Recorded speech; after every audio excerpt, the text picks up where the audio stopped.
Welcome back to lecture C of arrays.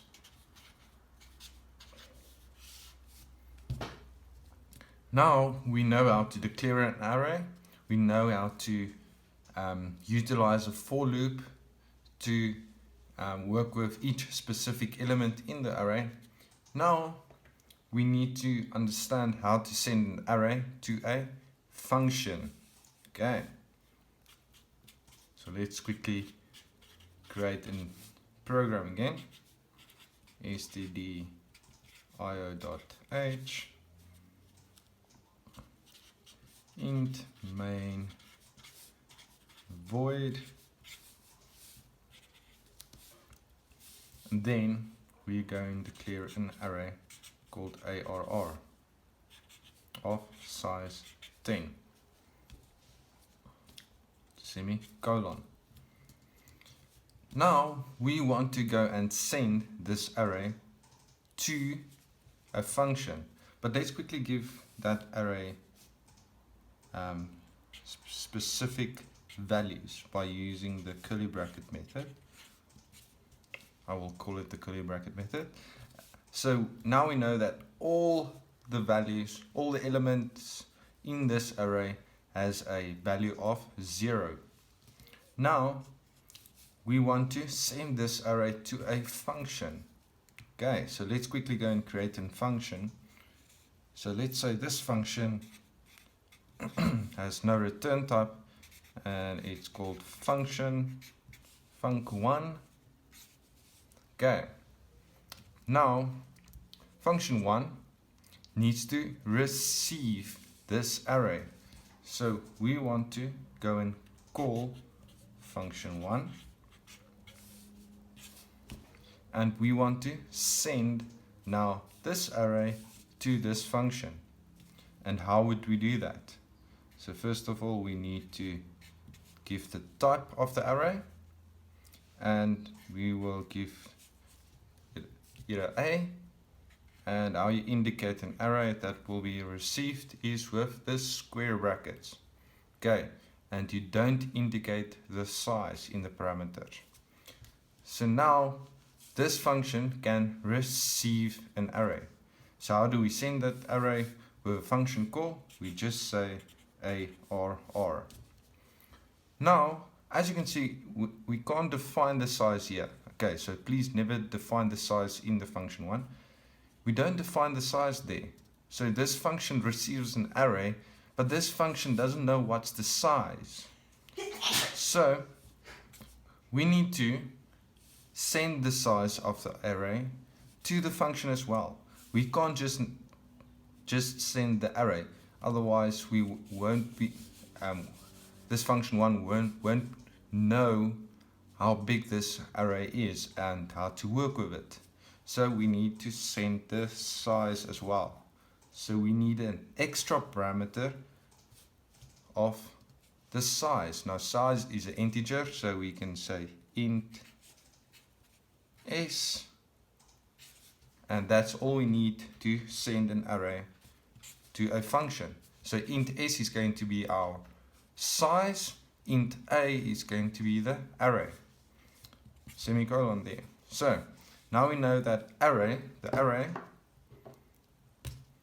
is going to be sent to int a, and now we can go and work with int a. Now one thing you need to take in mind, take in consideration, is this one rule, that with normal functions and normal integers being sent to a function, a duplicate of that value is made. So in normal sense, let's say if we work with int s as a variable that was sent to this function, if we go and change s, we won't go and change this variable. But now with the array, when we send this array to there, it's now just a different name, but it's still the same array as in our main function.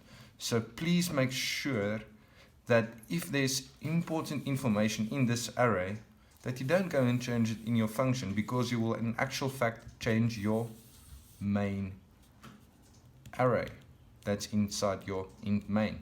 So an array being sent to a function is by the use of call by reference.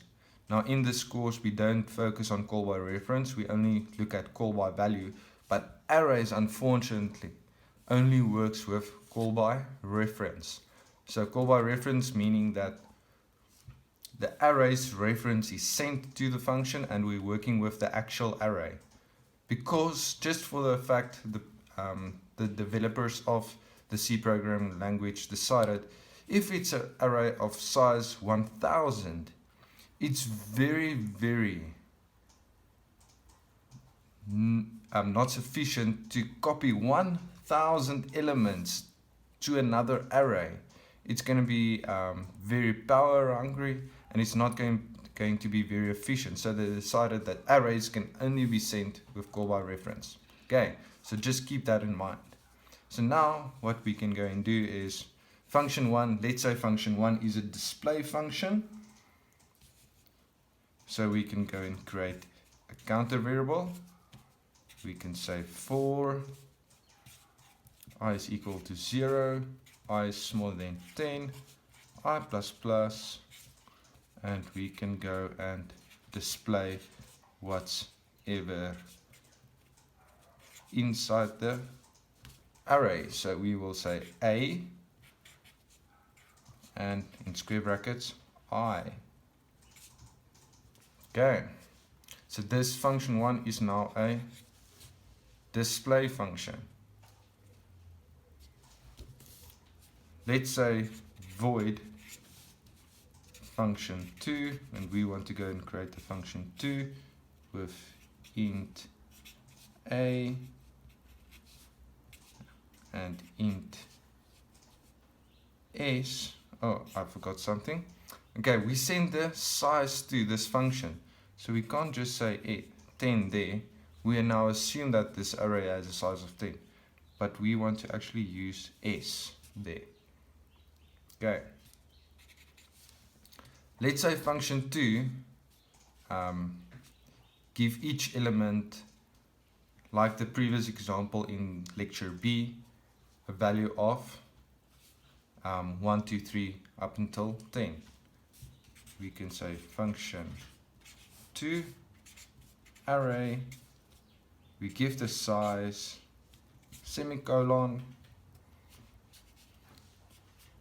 and we receive the array here with int a.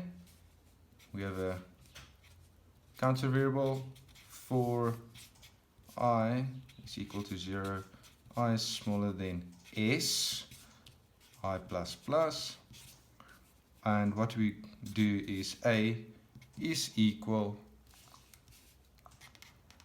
a I in square brackets is equal to I plus 1. So let's say for instance we just change this order and we say this is now 2. We go and change the values and then we go and display the values. So this is function 2 and then we call function 1. Okay, what this will go and display inside our command prompt window on code blocks, it will go and display actually 1, 2, 3, 4, 5, 6, 7, 8, 9 and 10.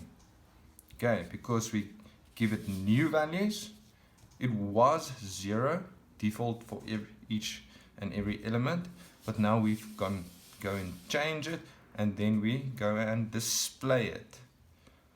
Okay, so I just want to illustrate this. We have changed now the values of array A.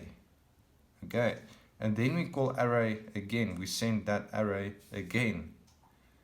So this function didn't return anything back with this A.